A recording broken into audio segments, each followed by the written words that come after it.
So members of council, I have started the live stream. Ms. Wilford is working from her home office. She is the one who is running all of the background, will be sharing her screen, and she will just let me know as soon as the live stream starts as well. And then we know that we are ready to go with the public. Okay.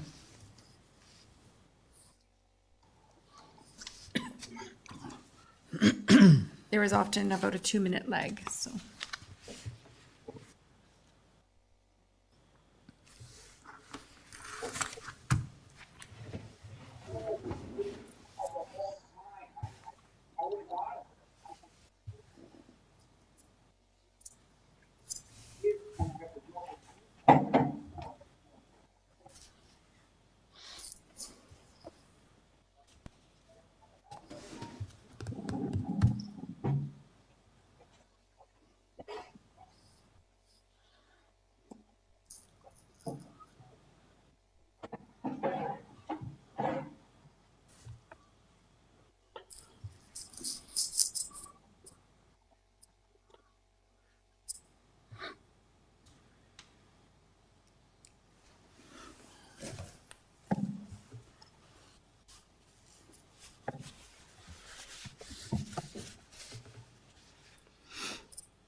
Sorry, we're just waiting for the live stream to get started.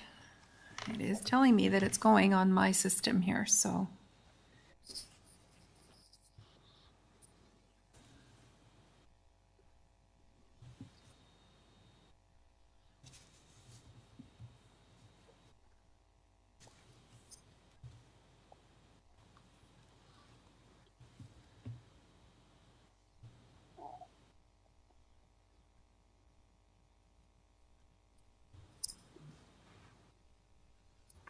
So we're just having information technology check on their end because my system is telling me that we are live streaming, but we're just double checking with our IT department as to why the lag is so long. And thank you all for your patience. We never did get Councillor Wink. Oh, we are all set to go. No, we haven't got Councillor Wink yet, yes. Okay. Good evening, everyone. Senior leadership team, councillors, and presenters. I see we have quorum. Oops. See, we have quorum, so I call to order the special committee of the whole meeting Wednesday, September 23rd at 5:35. Yes, I see we have adoption of agenda, Madam Clerk. Thank you. Through you, Mr. Mayor. I just have a message from Councillor Wink. He is in the process of signing in. He'll be joining us momentarily. Okay. So I do have a motion by Councillor Olsen that the agenda for the September 23rd special meeting of Committee of the Whole be adopted. And so I will call the vote in the absence of Councillor Wink. Councillor Hildebrand. Yes. Councillor Olsen. Yes. Councillor Stewart. Yes. And Mayor Junkin. Yes. So the motion carries. If you'd like to call for the disclosure of pecuniary interest. I'm sorry, yes. Next is the disclosure of pecuniary interest and general nature thereof. After viewing the agenda, is there any counselor that would have this to declare? Not seen any, Madam Clerk.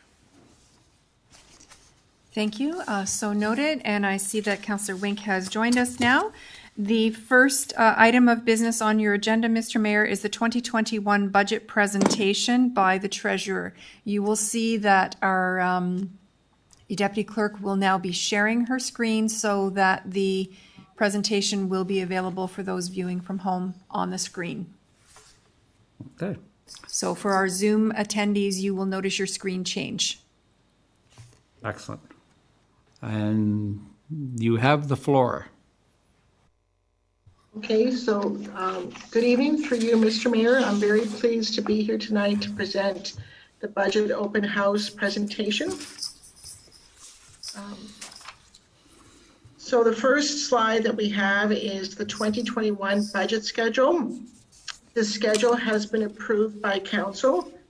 And the first item on the schedule is tonight's meeting, which is the public meeting to receive the input to the town's 2021 budget from the residents.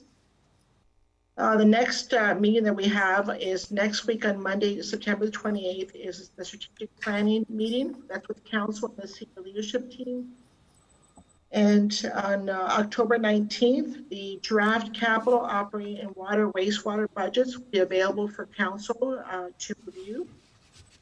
On Wednesday, October the 28th, the draft capital, operating, water, wastewater budgets will be reviewed with the Finance and Audit Committee. On November the 9th, the capital budget, there'll be a special meeting to present the capital budget to council. On November 30th, the operating water, wastewater budgets will be presented to council just as a presentation. On December the 7th, the capital budget will be considered for approval. And in the new year, in 2021, we don't have a date determined yet. The operating water, wastewater budget will be considered for approval. One of the things that council has requested is that we wait to find out what funds we will receive from the phase 2 of the COVID funding to see if it can help offset some of those expenditures before we bring forward the final budget. And that's what we will do. So the third slide, so Holly, can you go to the third slide? The town of Pelham budgets. The town's budget is a financial plan that outlines the money that the town will raise and spend within 1 year. It aligns the town's strategic priorities with the services that are delivered daily to the residents, and it directs what infrastructure will be purchased, constructed, and repaired. The operating budget, the operating levy budget, this pays for the daily business of the town, including the library. This includes all programs and services, including the staff costs to deliver these services, supplies, and repayment of debt for major projects. And this amount is paid by your property taxes. The operating rate budget, this pays for base services such as your water, wastewater treatment, and the cost for these services are charged to the residents based on usage only, not by property taxes. So that is the water, wastewater budget, which is a separate budget.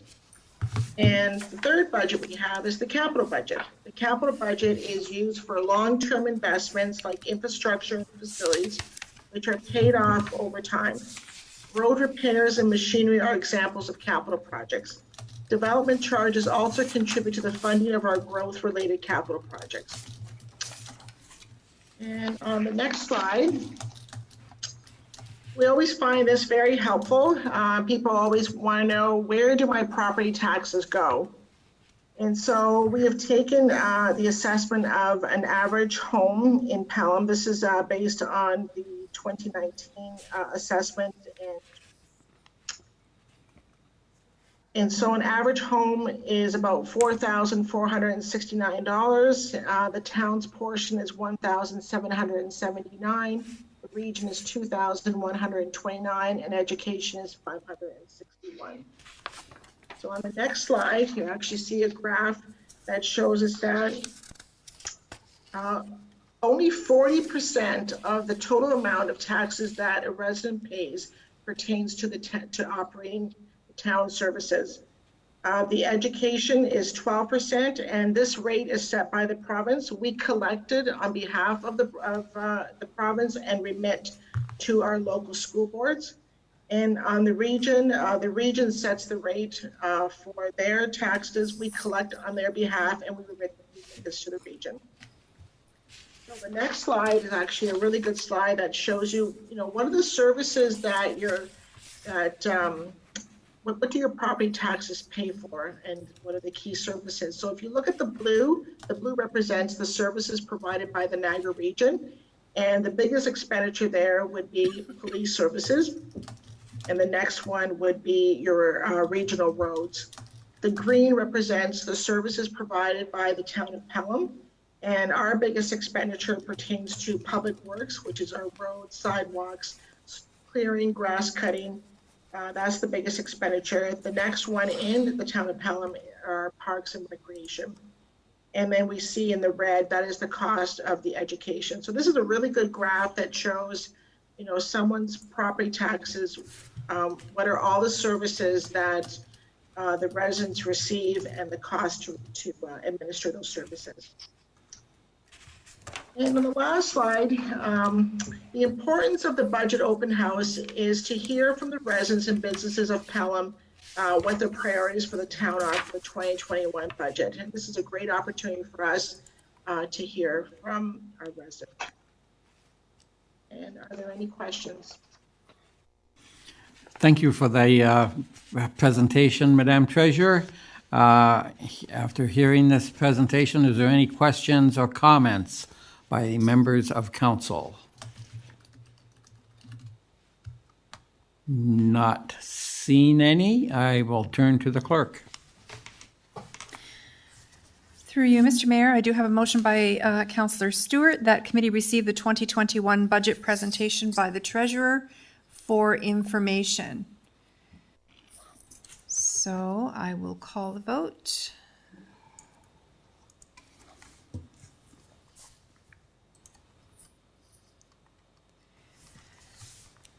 Councillor Olson. Yes. Councillor Stewart. Yes. Councillor Wink. Yes. Councillor Hildebrand. Yes. And Mayor Junkin. Yes. Motion carries. Mr. Mayor, the next item on the agenda is presentations and public input for the 2021 budget. The first presentation is from the Pelham Active Transportation Committee with Ms. B. Clark, the chair of the committee, present to provide this information. And Ms. Clark, the floor is yours. Thank you very much, Mr. Mayor. I'm pleased to be with you this evening on behalf of the Pelham Active Transportation Committee to provide you our 2021 budget request. We normally send this to you via email, I know, but we thought we'd take advantage of the open house this evening to provide the information to you in person. We, as a committee, are urging council to continue to invest in the town's active transportation resources, whether that be sidewalks, trails, bicycle lanes, and of course, roadways as well. We know that the maintenance of these resources is critical to the town and to its residents, and we hope that you will continue to invest in these. As you know, especially during this pandemic, and you've heard me say this before, I'm sure, more and more residents are walking and cycling for physical and mental health, and we want to ensure that our residents are safe and our motorists are safe, and all of the active transportation routes in our community are well tended. So we have a fairly straightforward budget request for you this evening. It consists of three separate parts. The first relates to the operating budget for the Pelham Active Transportation Committee initiatives that we undertake each year. Of course, this year we couldn't, and we understood that because of the pandemic, all of our community-based events were canceled, of course. And this fund, most of this funding remains unspent this year for that reason. However, we're very optimistic about next year. We hope that we will be able to meet with the residents at community events throughout the year to obtain their input, to hear more about their issues firsthand, and to ensure that we disseminate safety information for the pedestrians and the cyclists in our community. Secondly, we're asking the town to consider the development of a new app for mobile devices. This app would capture all the trails and the routes and the cycling routes throughout Pelham. It would be something that would be handy to use by residents and visitors alike, and it would serve a couple of purposes. First off, it would provide a great tool and information about the trails, about the routes, and perhaps encourage residents to explore new areas within the town, or perhaps encourage them to explore new amenities, retail services, restaurants, and so on. Pelham has so much to offer, and we know that an app like this will be able to provide more information in a very timely way when people are out and about in the community, as well as residents, as well as visitors. And the other purpose it would serve is as a safety tool. We know that some of our trails are remote. If you're out on the Burkhout Trail, which is just a beautiful trail in Fenwick, there are areas that are remote, and it's important that people understand their exact location.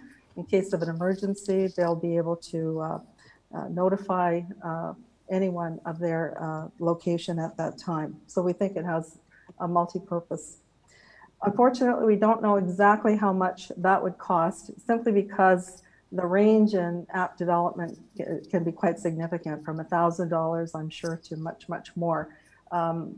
So we would probably need to investigate that with the right experts, and I know the town has expertise available to do that, but we're hoping that you'll consider that as something that would be useful to everyone. And then finally, we're asking you to consider investing in the capital budget, primarily investing in active transportation priorities that have been identified in the Active Transportation Master Plan. Some of these you've seen before, and I've provided information to you on a previous occasion about the wayfinding trails and active transportation signage that we'd like to see installed throughout the community. We did have a previous estimate on this work at about $72,000, but we think this cost is out of date, and we would certainly need to get up-to-date costing and cost estimate from the Director of Public Works. Secondly, we're still keen to pave the spur line between Rice Road and Station Street. We know that Thorold is very actively looking at their section of the trail, which of course is much longer than ours. But our section isn't that long. At one time, we thought that it would cost about $1.2 million to pave and restore. The Director of Public Works, I think, believes it can be done for much less, so we would need a new cost estimate for that. This is an important linkage between that area of Pelham to Fonthill, rather, to East Fonthill, and of course it links to that trail in Thorold, and ultimately we want that full Steepbauer Trail to link to both Thorold and Welland, as you know.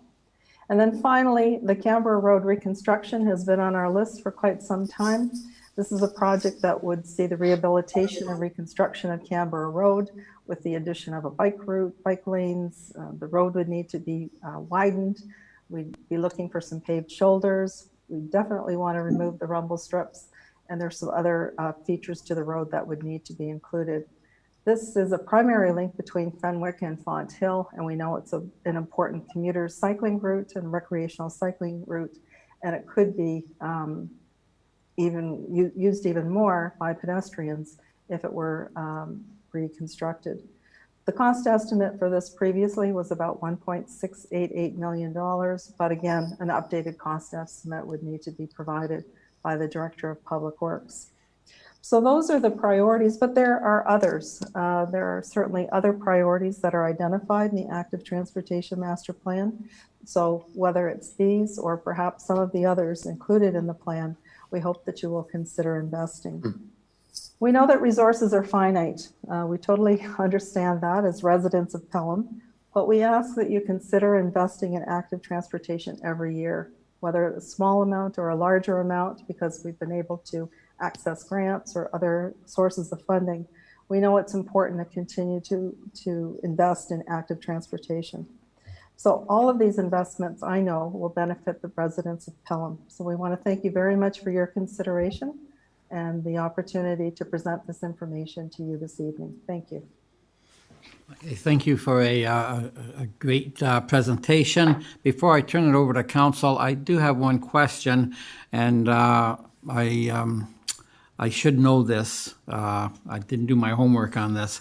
The Niagara region, I believe, on bicycle trails, I believe they're coming out with an app. Did you hear anything about that, Ms. Clark? Unfortunately, no, I'm not aware of that. It wouldn't surprise me because a number of communities are examining this.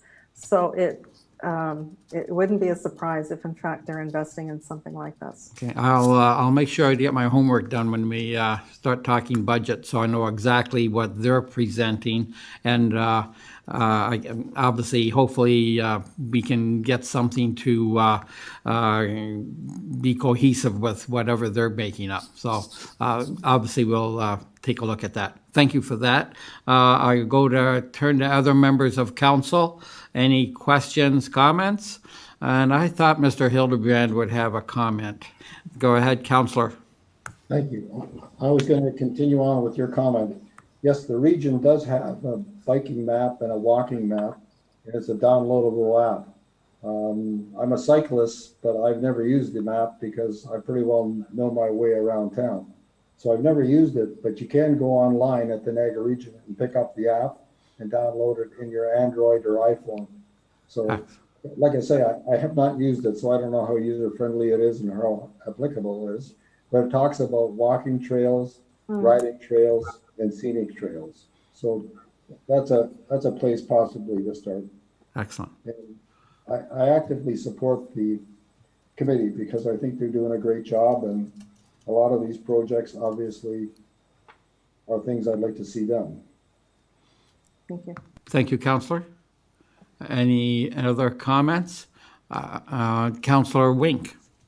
So to the Director of Public Works, we have a capital asset plan that it's a 10-year plan. How does something like Canberra Road get added to that plan? Through you, Mr. Mayor. So one thing we would have, first of all, it's currently the reconstruction of Canberra Road.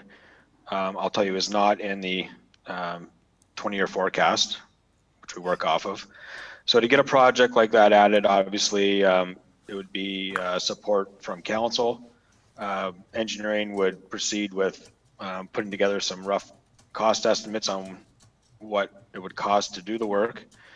If we're talking a full reconstruction and widening of the platform, which may or not include property acquisitions and utility relocations, I would think that the $1.7 million is somewhere, it seems like a realistic budget for that type of work. So on council's direction, we could obviously put that into the capital forecast for consideration. The first step, I think, would be to do a little bit of engineering on that and find out exactly what the scope of work would be and what the cost would be associated with that project. Thank you. Any other comment, Councillor Wink? No, I think last year's budget, there was supposed to be some investigation on cost to do the road, and that got eliminated from the budget. Maybe it didn't even hit the budget. It was in the forecast. It might be something that we would be willing to look at. Maybe not this year, but next year. But I think we cannot lose sight of this project. Okay. Thank you, Councillor. Councillor Hildebrand, I see your hand. Through you, Mr. Mayor, to the Active Transportation Committee. One of the things as a cyclist that concerns me is not necessarily the total roadway, but the rumble strips on the side. And I think from the residents that have been in contact with myself, that's the area that concerns them. Would that be a consideration? We've discussed that for sure, and that would probably cost less. However, I think that the rumble strips, I'm not entirely familiar with the history of the rumble strips, but they were in fact added for safety, because there were safety concerns that the residents in that area had brought forward to council. And so that was a measure taken to address those safety concerns. So I think that they could be removed, I guess. I'm not an engineer, obviously, but I would say that you would need to factor in the safety considerations that caused them to be created in the first place. And I'm just not aware of what the engineering issues were, if there were any, and what the residents' concerns were. And that goes back, you know, a good 15 years, I would think, Councillor. Thank you. Perhaps, Director of Public Works, do you know the, if not the history on these rumble strips? What is the purpose of the rumble strips in general on a road? Is that just to let well, never mind. I'll let you go ahead. Go ahead, sir. Through you, Mr. Mayor. So no, I'm not familiar with the reason that the rumble strips were installed on this particular section of road. But rumble strips are installed as a safety measure to warn traffic when they start to deviate from the lane, the traveled lane. Yep. I did follow up on requests from council to look at the possibility of strictly removing the rumble strips, which included removal of them of the rumble strips through a milling operation and then repaving the shoulder, which was in the order, I think, of $50,000 to complete that work. But you're still not going to have a 1.5 meter wide dedicated cycling lane on that road. There's just not enough platform for that, but you could remove the rumble strips for that cost. Okay. Thank you, and I'll go to the cyclist, Councillor Hildebrand. Councillor, would that be a big improvement if we could at least eliminate the rumble strips on your journeys? It's the problem with the rumble strips is the danger for a cyclist and for the walkers. There's a lot of the water station is down below on the corner of Effingham and Canberra, and all these big water trucks are coming back. And many times I've had to come off the road to get off on the rumble strips, and you might as well just pull right off the road into the grassy area with your bike. So the road isn't very wide, so that's why my consideration was, when the budget allowed, to get the rumble strips just removed. To me, that was a safety issue that could be addressed. Okay, thank you for that. Any comments from Ms. Clark on that? I would just say that it isn't just cyclists that have raised the issue of the rumble strips with the committee. When we meet with residents in the community, they tell us a lot. And there were many pedestrians who have also mentioned the rumble strips. In fact, one mother talked about trying to wheel her child in a buggy down the side of the road and found it very difficult to do so. So I know we're focusing somewhat on cyclists, but pedestrians also have issues with the rumble strips. Okay, thank you for that. Thanks. Any other comments? Oh, I see the Madame Treasurer, Ms. Quinlan. Through you, Mr. Mayor, we are currently waiting for the guidelines for a new grant that's been announced. It's the COVID-19 Resiliency Grant, and in that grant, they do talk about a lot of active transportation initiatives, and we're waiting for those guidelines, which we think will be out in the next couple of weeks. And we will look to see if any portion of this project here would qualify for that grant. I know that bike lanes do, and so we can follow up on that to see if we can get some additional grant funding to help with some of these initiatives. So I just wanted to let council know that there is a grant out there that we're just waiting for guidelines right now. Well, that's nice information to have. Councillor Olson. Through you, Mr. Mayor, to the Delegate Clark. I was wondering, I agree with you entirely that the issue of social isolation and exercise and mental health is very important, and you're doing a great job at that. I was wondering what sort of outreach programs you have to encourage active transportation, and understanding that it means several things, including walking the dog and bicycling. And I'm just wondering if there's any element of outreach to people who might be socially isolated at this time. That's a great question. Thank you. We typically engage residents at community events, and that's where we speak to people about the issues related to cycling and walking in Pelham, whether it be safety or whatever, the health benefits of it, the environmental benefits of it. We haven't really mounted any sort of informational campaign or outreach at this point, simply because I think the pandemic just sort of took over everything. However, it's interesting that you raised that, because just this week we received a grant opportunity from the Ministry of Transportation that we're examining right now, because it may support exactly the kind of outreach that you're talking about. The emphasis would be on safety, whether you're a pedestrian or a cyclist or a motorist.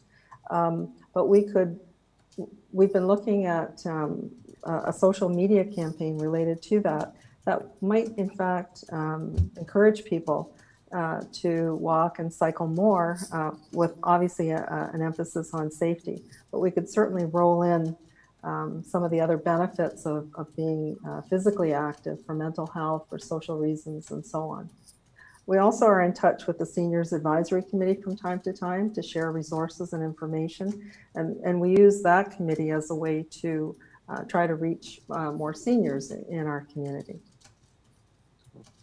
Thank you. Any other councillors have comments or questions? Not seen any. I will turn to the clerk. Thank you, through you, Mr. Mayor. We will be receiving all of the presentations in one block. The next presenter is Bobby Lucoco, representing the Shops of Ridgeville. And so the deputy clerk will just share the screen to show the drawing that was submitted by the Shops of Ridgeville. Okay, and you have the floor. Good evening, Mayor and Councilman. Can you hear me? Yep, loud and clear. Perfect.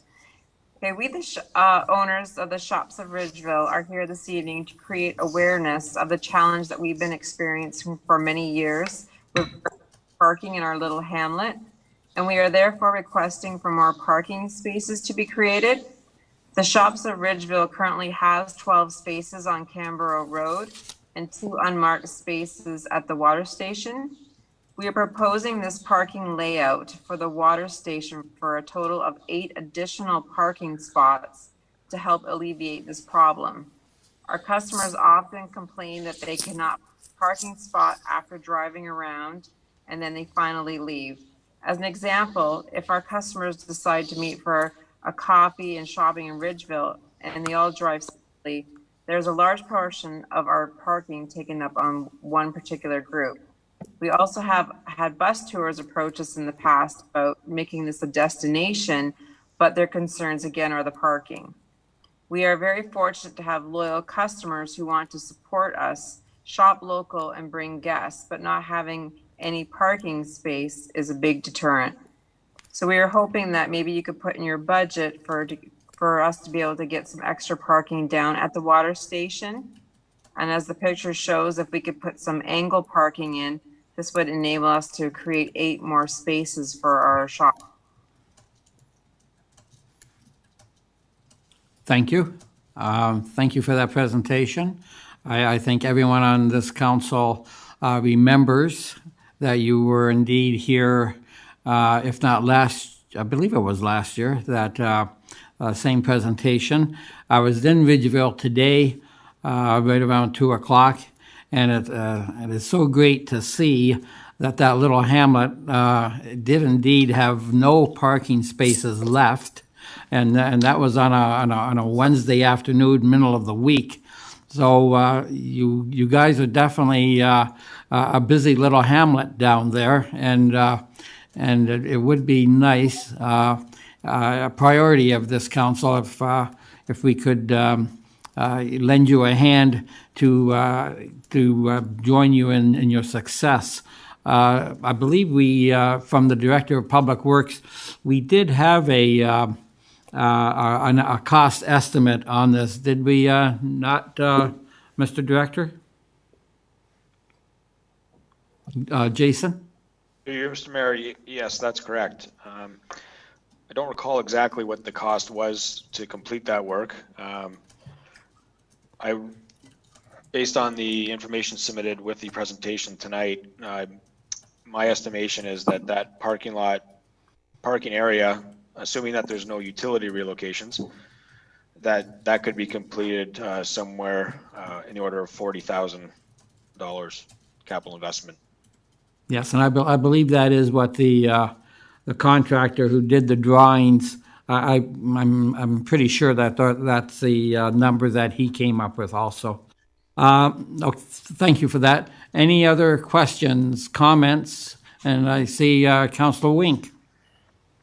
So through you, Mr. Mayor, to the director, with the parking spots coming off of the water depot there cause traffic issues with respect to the water trucks, would it be more beneficial if the parking came directly off of Effingham? Through you, Mr. Mayor, I believe if we come directly off of Effingham, you will lose spots. There are utility conflicts adjacent to the road. Coming in off of the entrance and exit to the water filling station, I don't believe would be an issue. There's quite a large area there that we can identify with traffic paint for in and out access for the truck traffic and keep the pedestrian traffic separated. Thank you. Okay. One thing I would like to add is that there is a pending project, and right now it's shown in the 2022 forecast to undertake design for drainage improvements on Effingham Road itself between Highway 20 and Canberra Road. We have an issue with washing out of the east shoulder on Effingham Street and poor drainage and that intersection. So we're looking at making some improvements for the drainage on that section of road. The design portion for that assignment that project is currently scheduled for 2022. I don't believe that it would be nice to include this project as part of that project, but if it was council's wish to move forward with the parking areas first, I don't think that it would impact in any way the drainage improvements that we would be doing at the intersection. On that issue of the drainage, will the region, because we're getting a lot of water from Highway 20 coming down that area you just mentioned, are they contributing at all, either engineering-wise or construction, Director? Through you, Mr. Mayor, there's been no commitment yet, but staff are in discussions with the region with respect to the reasons for the erosion issues and the drainage issues, and so we're in discussions with the region on that now. Okay, thank you very much. Any other questions or comments? Councilor Wink. Yeah, so just in support of the businesses in Ridgeville, we're always looking at trying to find opportunities to A, increase parking, but B, to support small businesses in the area. And I think this project will help lend to that support for the small businesses.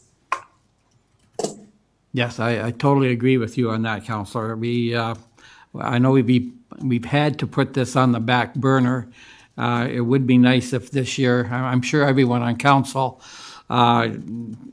realizes the vitality of that hamlet deserves our support, and hopefully we can come up with the needed funds to get this job done and help these folks continue to be successful.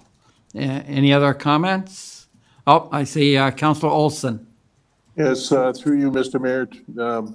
I agree entirely with what you're saying there about supporting the businesses in Ridgeville, and of course, I have a question though. The back lot behind, is that part of the owned by the stores, or is that owned by one store, or right directly in behind? Because I've been directing my wife if she has shopping to do to park back there if she can't find a spot. I believe that's part of the bakery, and I believe she probably pays for that because she's renting that building. I So see. does have a large staff as well that does use up quite a bit of that parking lot. I see. I believe we're on septic here too, right? So I'm not too sure how much of it's parking ability, depending on where the tank would be, but that's pretty much her spots, I think. Okay, thank you. Thanks for that, Bobby. Councillor Hildebrand. Through you, Mr. Mayor, to the Director of Public Works. On that property where you have the water filling station, it looks like we have an old garage, which I presume the town owns. What is that garage used for, and can that be used as an opportunity for parking back in there? Through you, Mr. Mayor, to answer the question, yes, we do own an old building adjacent to that water filling station. Currently, that building is used for storage of supplies and materials for our Public Works Operations Group, and I believe is also storing some materials for our Recreation Department. So it is being used right now, but you know, maybe in the future with a new facility that would become available once more space was freed up. But we definitely are using that that building now for storage. Any other questions, Councillor? No, sir, the building looks pretty dilapidated. I'm amazed we can get much in that building. That's my only comment. Okay, thank you. Oh, Director? I have another, yeah, sure. Through you, Mr. Mayor, I have another comment. Barb, our Director of Planning, may want to have some additional comments on this, but on Council's direction, staff are undertaking a town-wide parking study. So we are looking at opportunities to improve parking throughout the entire town. I'm not sure the exact status of that assignment. I know RFPs have gone out, so maybe Barb would like to comment on that study. Ms. Weens? Thank you, Mr. Mayor. Yes, through you, the terms of reference for the parking study are going to require that Ridgeville be investigated and specifically looked at with respect to parking needs and demands for parking in that hamlet area. So that is part of the work associated with that study, along with parking needs in downtown Fenwick and Font Hill and the community center. So those are kind of the target areas that have been identified for that study. As I'd indicated on Monday evening, the RFP process closed on last week, Friday, for that project. We received 10 submissions, and staff will be reviewing those submissions and again, hopefully awarding that project early next week. Thank you for that update. Any other questions? Any other questions or comments? There we go. I see council. I don't see any more questions. So I will turn to Madame Clerk. Thank you, through Mr. Mayor. The next presentation is by the Pelham Tennis Association, and Mr. Bedard is present, and the deputy clerk will just share the screen to show the presentation from the Tennis Association. It just takes a moment for the systems to catch up. There we go. Okay, sir, you have the floor. Thank you very much. Through you, Mr. Mayor, I'm very grateful for this opportunity and all of your time. My name is Peter Bedard. My wife and I left the beaches in Toronto 6 years ago to find a better place to raise our family, and we chose Fonthill for many reasons. One of which are the tennis courts that are in Fenwick in the Centennial Park. I've been immersed in tennis all my life as a coach, a player, a volunteer, and as a consultant on community development with Tennis Canada and the Ontario Tennis Association.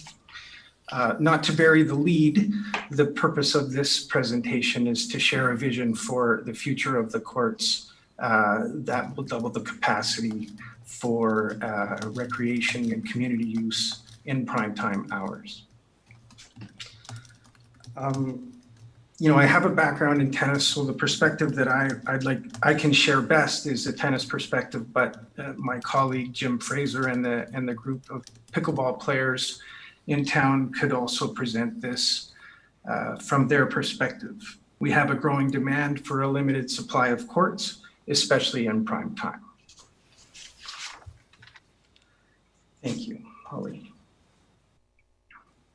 You know, why is tennis and why is pickleball so popular? You know, it's got a legacy elitist perception that no longer applies. It's affordable, it's accessible, it's inclusive, it's gender neutral, it's environmentally friendly, and this list applies to pickleball as well. Tennis has been called the sport of a lifetime. It should be called the sport of a longer lifetime.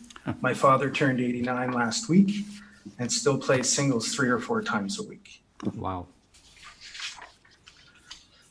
Thank you, Holly. Tennis in Pelham serves a critical role in enabling the growth of the sport at the grassroots level in Niagara. There are virtually no alternatives. Can you go back just a bit, if you would? Thank you. We operate both as a community club and as public access courts. Where I'm from in Toronto, if you show up at the community club and you can't get a court, you go down the street or 5 minutes away and you get some public access courts. So we don't have that luxury here. It does exist in Niagara on the Lake, but and a bit in St. Catharines. But you know, this is why I'm the president of Pelham Tennis Association. I think we have an obligation to help grow the #1 individual sport in the world in a region that's expanding and receiving a lot of people from the GTA. So thanks, move on if you would. You know, the way we've operated over the years is that you buy a membership and you get a key.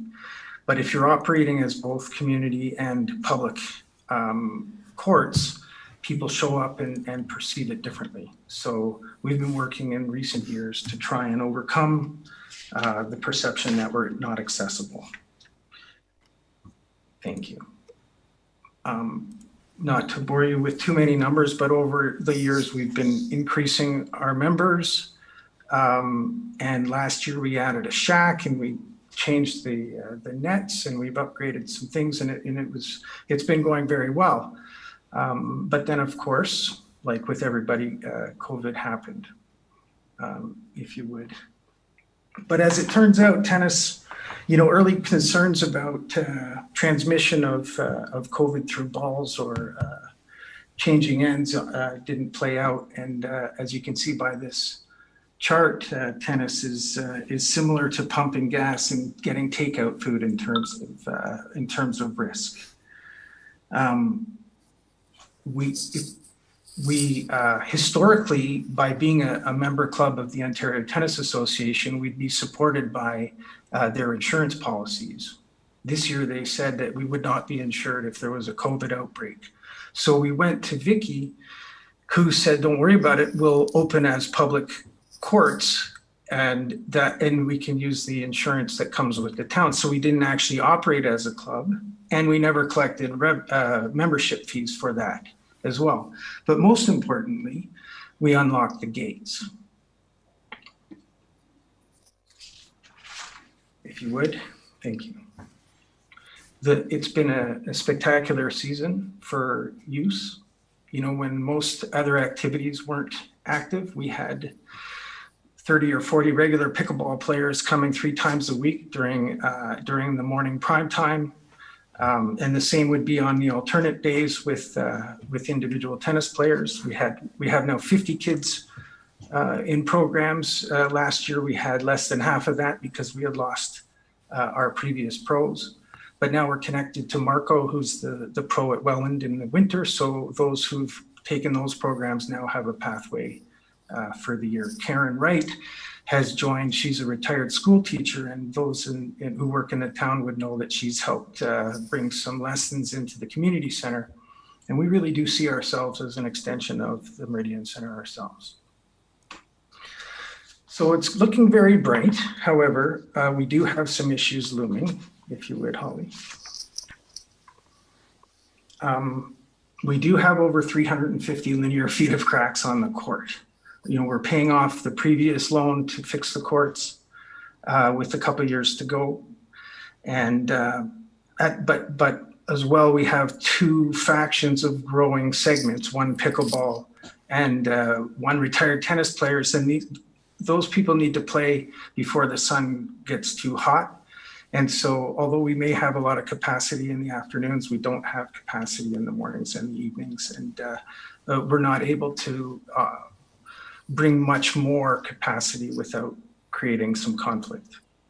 So where are we? And this is where we get to the proposal.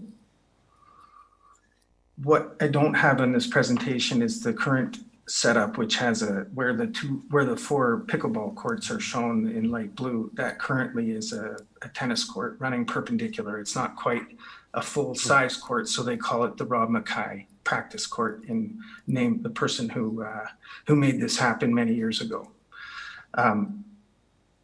With taking down the posts and the fence that now sits between and nudging the 2 courts on the left towards the forest, because there's ample space right now. And again, these are my crude measurements at this point. So, you know, that we'd need a feasibility study. We could use the existing footprint and double the capacity by having dedicated pickleball and tennis courts side by side. It's a guesstimate. Vicki asked me for a guesstimate, and the Welland Tennis Club just paved upgraded their 4 hard courts for $130,000, and they had received quotes for a little bit more. So it's a crude estimate, but recognizing that there'd be needs for some construction. Couple more slides. You know, regardless of what happens today, Holly, if you would. You know, we've got a lot of considerations as we move forward. Things have changed. If we do go back to charging for fees, you know, how do we do so? How do we register contact lists? How do we trace people who come? How do we monitor the courts? How do we make sure that the gates are accessible? How do we balance the need to be a community court and a club? We've got a lot of things to work on, and it's very pleased if you would go to the last the slide, that we've got some people coming out of the woodwork offering to volunteer, and that's very good news as well. It does, no matter where you build it or if you build it, they won't necessarily come. Tennis needs to be activated like baseball and many other sports. And so we need a coordinated approach. And then if you just go to the final slide. Thank you very much for your time. I hope it's been slightly enlightening, and maybe this is something that you can add to the conversation moving forward. Okay, thank you for that presentation.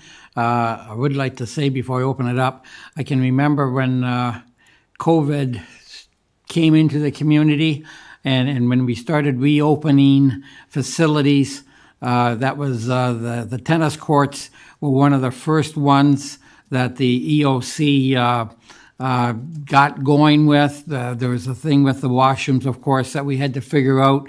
But I want to again commend staff that they got problems and they solved them. And the tennis courts, like I say, were opened more or less as soon as they possibly could have been.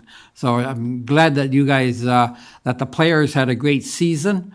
And obviously, I could use a little help with the upkeep. I'll open it up to any questions, comments, and Councillor Hildebrand. For you, I used to be a very active member of Pelham Tennis, and I thank you for your approach. My wife still is.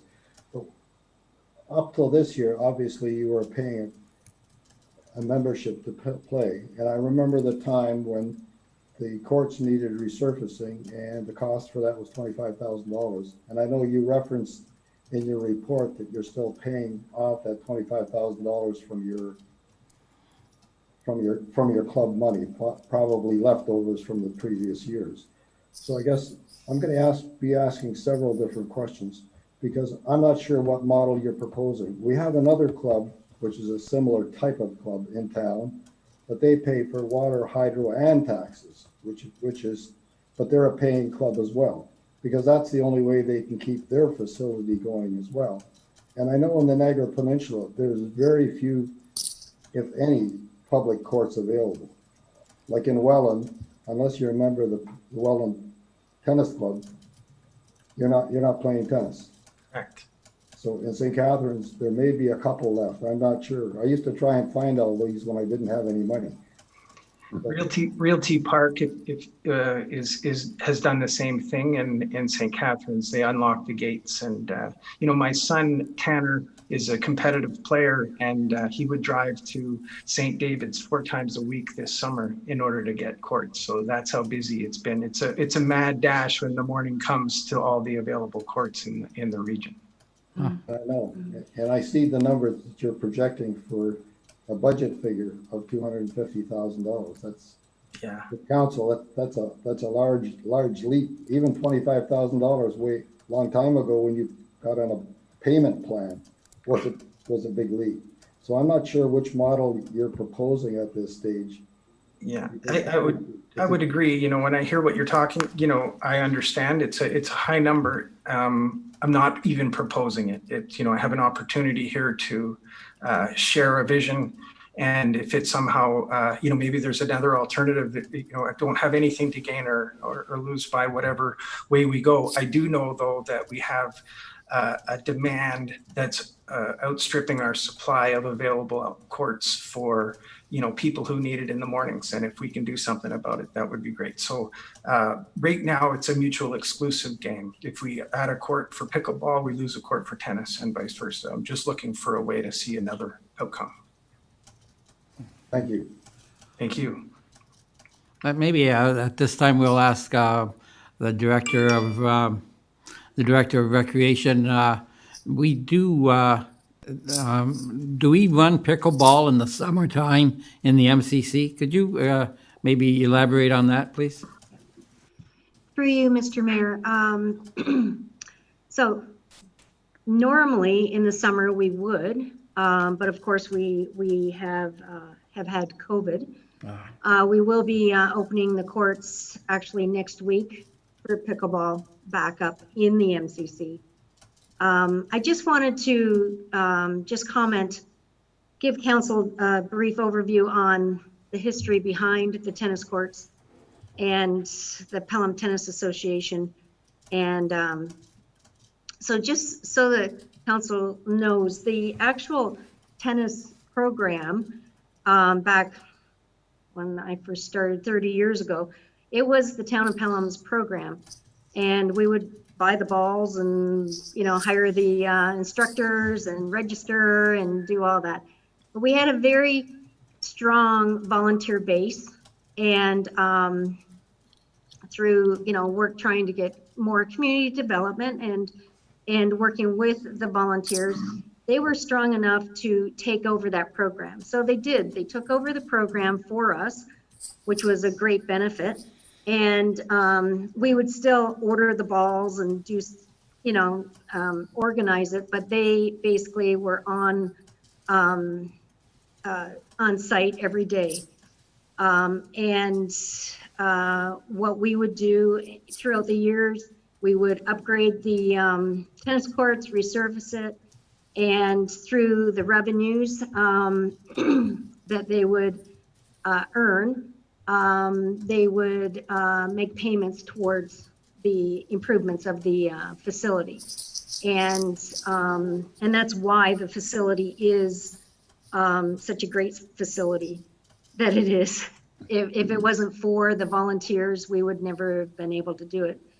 Now, when COVID hit, of course, Peter and I, we've worked with the Pelham, the volunteers running programs here as well. We have a great relationship. So throughout the years. So this year, when COVID struck, it was very difficult on the volunteers and Peter and his volunteers, and we worked together to be able to offer something. And it was overwhelming for them. And I am hoping that throughout the winter we will be able to come up with a plan which will be sustainable for both the town and the volunteers, because it's a great asset. And we have a great group of people to work with, and we have a great demand. So we can only, do good to work together to make it as strong as possible throughout this time.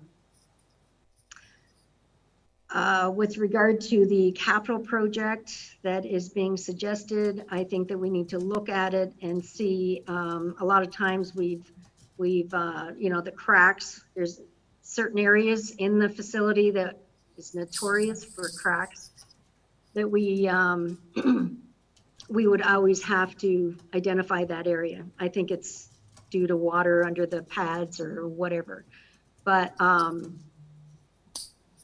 yeah, I think that there's great opportunity for us to continue on and get through this, and we can look at future improvements to the facility. Thank you, Madam Director. Any other questions, comments? Okay, I again thank the presenter for your time and energy to come out and do this tonight. Thank you for your presentation, and we will keep you in mind when we get down to crunching numbers. Thank you. Thank you very much. Appreciate your time. Okay, and I'll turn to Madam Clerk. Through you, Mr. Mayor, we did receive one item of correspondence through our budget at pelham.ca. And if you wish, I can read it into the record for the benefit of council. Of course. I would like to see some consideration of the street lighting in the Spruce Side area. Many of the lights are malfunctioning, causing poor lighting conditions when walking at night, and some of the lights are going on and off. Some appear to be out completely. I'm hoping the town will consider new technology for street lighting. We are a walking town, and good lighting on streets at night is needed for all of us at night to stay safe. Also, there are many trees which could be trimmed, allowing for lighting from streetlights to be more efficient. I hope the budget funds could be allocated for the above in order to improve safety of our streets at night. And thank you for the opportunity to provide my input into the town spending. And this is from Kathy Timpano.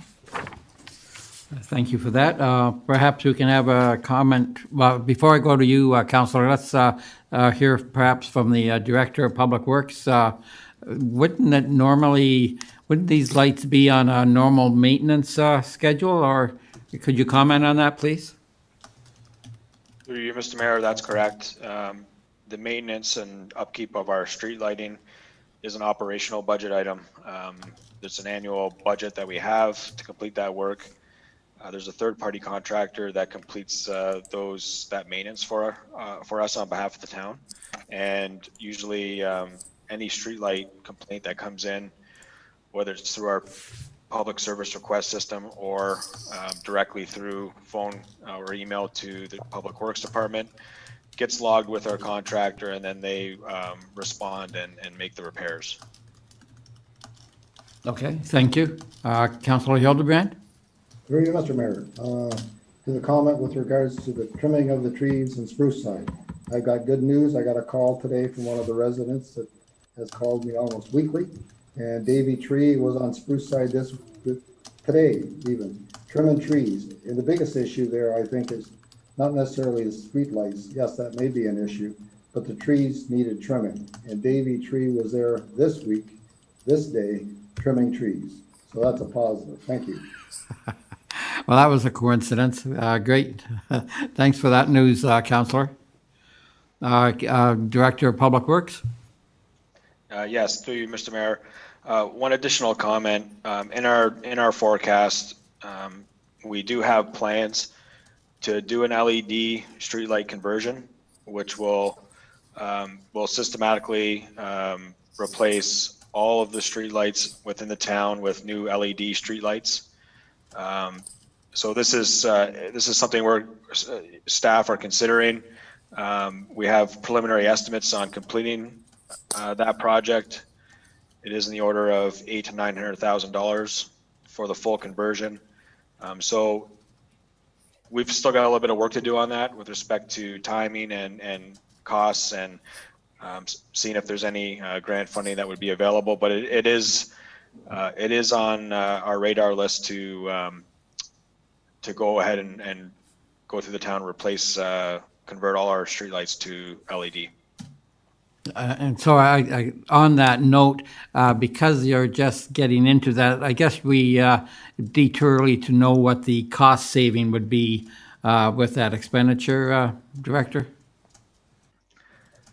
Through you, Mr. Mayor, that's correct. There would be cost saving measures, there would be cost savings that the town would realize if we did convert to an LED streetlight program. I don't have those numbers handy with me this evening, but that's something that I can bring back to council for further consideration. Yep. Thank you very much. Any other questions, comments? Not seeing any. I'll turn to the clerk.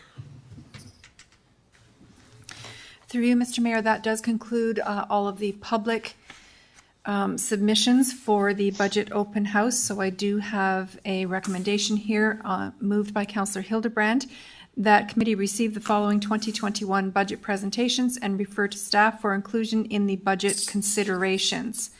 Firstly, B. Clark from the Pelham Active Transportation Committee, Bobby Lococo from the Shops of Ridgeville, Peter Bedard, Pelham Tennis Association, and Kathy Timpano regarding streetlights and neighborhood tree trimming. So I will call the vote on this motion.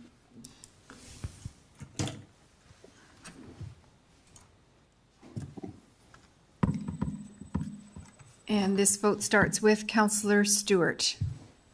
Yes. Councillor Wink, Yes. Councillor Hildebrand, Yes? Councillor Olson, Yes? and Mayor Junkin. Yes. The motion carries. Mr. Mayor, the next item on the agenda is committee input for the 2021 budget.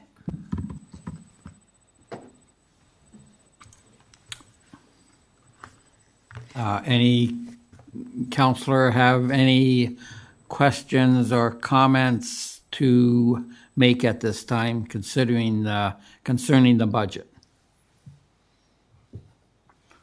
Not seeing any, Madam Clerk?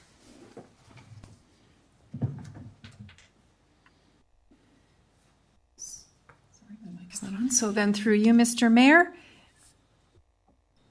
Hearing nothing further, the motion by Councillor Wink is that the special meeting of the committee be adjourned. And need a vote, right? Yes. Yes. Just take me a second to pull this up.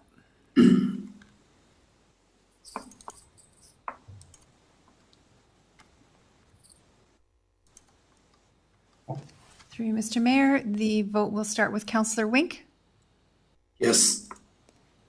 Councillor Hildebrand, Yes. Councillor Olson, Yes. Councillor Stewart, Yes. and Mayor Junkin. Yes, The motion carries if you wish to gavel. this meeting is adjourned. Okay, good night, everyone. Good night. Right. Night.